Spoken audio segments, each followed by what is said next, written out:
Le Liban, dernière victime de cette machine de guerre, subit aujourd'hui des frappes violentes et répétées de la part d'un État d'Israël qui ne cache plus sa soif de conquête. Sous couvert de s'en prendre au Hezbollah, Israël mène délibérément des attaques contre des villages, des écoles, des hôpitaux, plongeant un pays déjà dans une crise, dans un chaos encore plus profond. Le mensonge persiste. Israël se défend. Mais peut-on vraiment parler de défense quand des bombes s'abattent sur des civils, quand des enfants sont arrachés à la vie sous les décombres de leurs maisons détruites par des missiles? Ces assauts sur le Liban ne sont pas dirigés seulement contre une organisation. Ils visent à isoler, à écraser et à détruire toute forme de solidarité avec la cause palestinienne, semant ainsi la terreur et la désolation dans toute la région pour mieux imposer l'hégémonie coloniale israélienne mue par une haine raciste. Cette barbarie n'a qu'un seul nom, l'expansionnisme colonial. Ce n'est pas une guerre contre le terrorisme, c'est une guerre contre des peuples.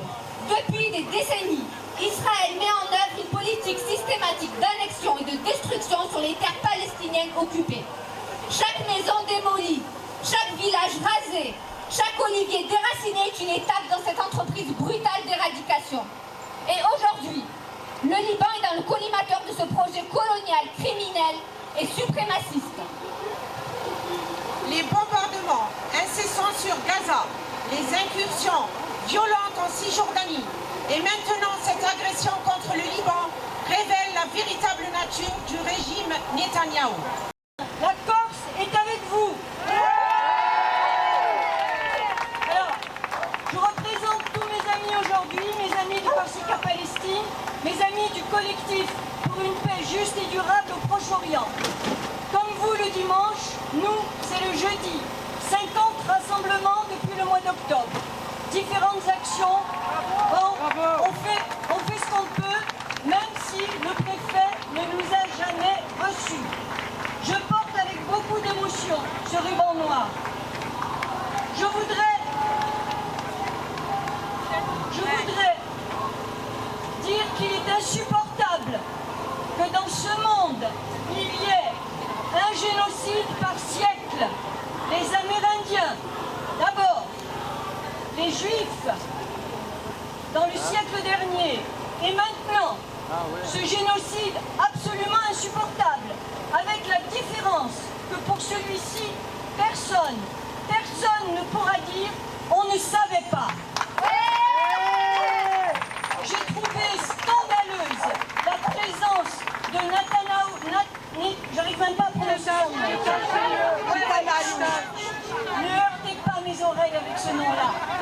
De Netanyahou, l'assassin à l'ONU, c'est incroyable. Donc, l'ONU est insultée chaque jour.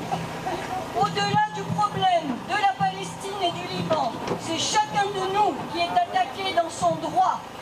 Le droit international, Gaza et le Liban sont les deux endroits actuellement où le droit international est piétiné. Monsieur Macron parle de reconnaissance. Assez de blabla. Des actes.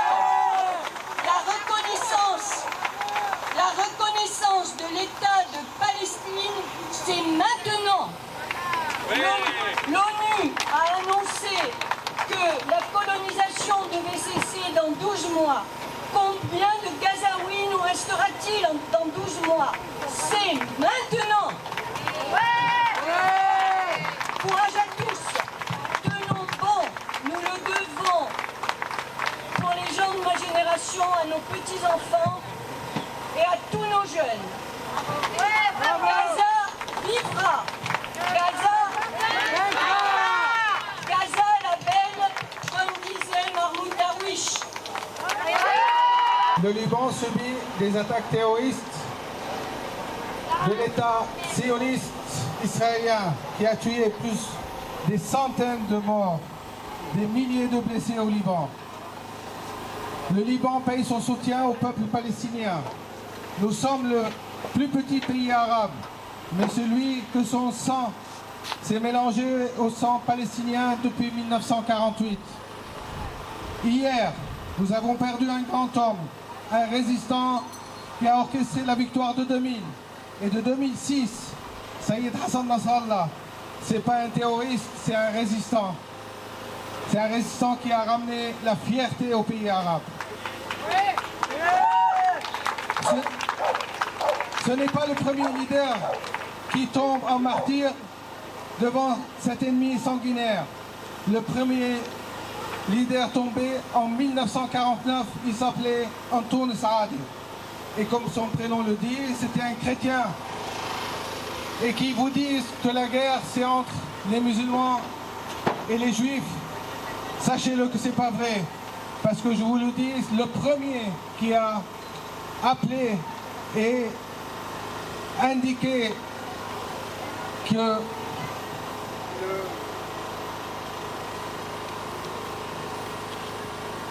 qui a alerté sur le projet sioniste en Palestine et en Orient, c'était un chrétien. Alors ne vous faites pas berner. Alors, pour les médias français, c'est pas une guerre de religion, c'est une guerre de colonisation.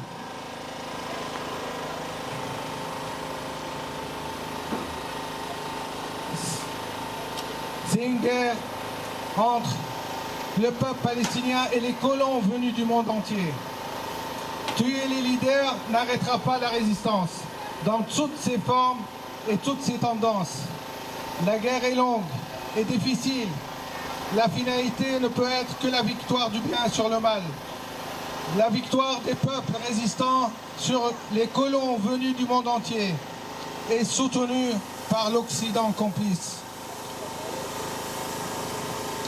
Vous trouverez des centaines de noms et des centaines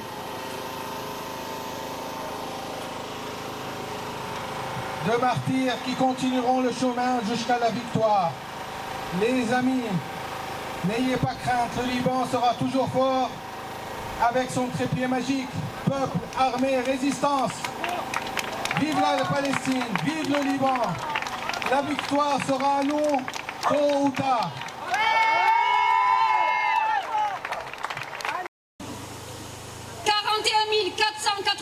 Martyrs arrivés dans les hôpitaux. C'est le ministère de la Santé qui le dit.